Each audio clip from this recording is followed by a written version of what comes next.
down that road, and when he saw him, he passed by on the other side.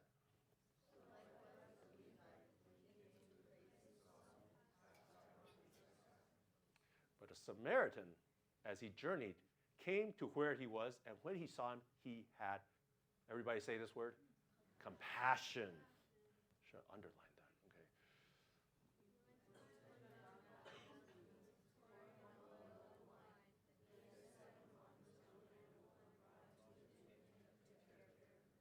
And the next day he took out 2 denarii and gave them to the innkeeper, saying, "Take care of him, and whatever more you spend, I will repay you when I come back."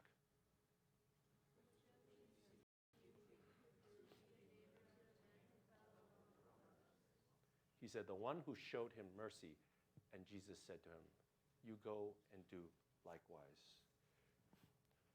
Right? The whole text of this passage, if you read above, it's one of the religious leaders was asking Jesus, well, what is the greatest law that we have among us? And Jesus said, basically in summary, love God and love your neighbor, which is great. You know, he's like, yeah, that's a great answer. But then see, the problem with the teacher is like, he was thinking to himself, wow, you know, that's a great answer, but I don't really want to love everyone. I mean, come on. You know, look at that leper over there. He must be a sinner, right? I don't want to love that guy. And how about that tax collector? Come on. Man, you know, he betrayed our country. You know, he's working for the Roman government. I don't want to love that guy. How can I love that guy? Right? And that adulteress, man, she deserves to be stoned, you know, for what she's done. Right? I have no love for that person. And so, you know, this religious teacher asked this question, kind of like on the side.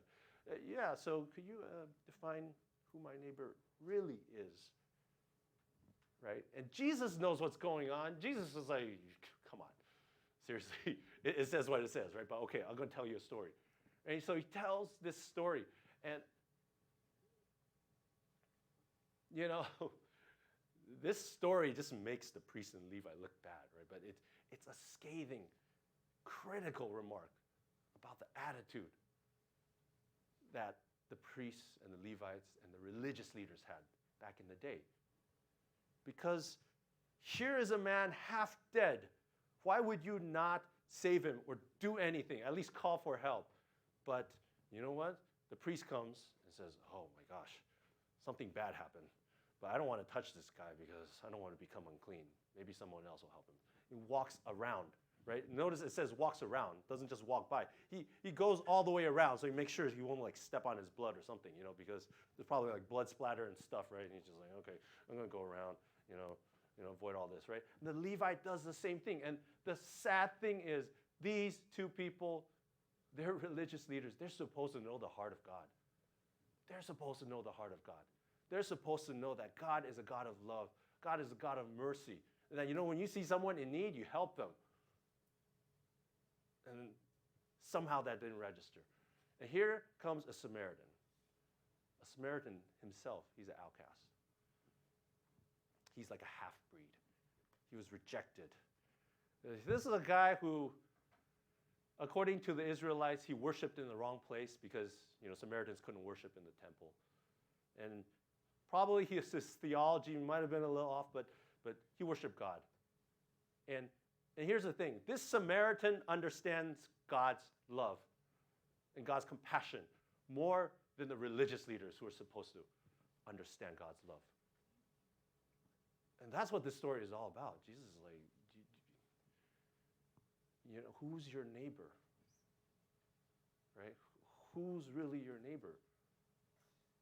There is no boundary to who your neighbor is. Right? Because love has no boundaries.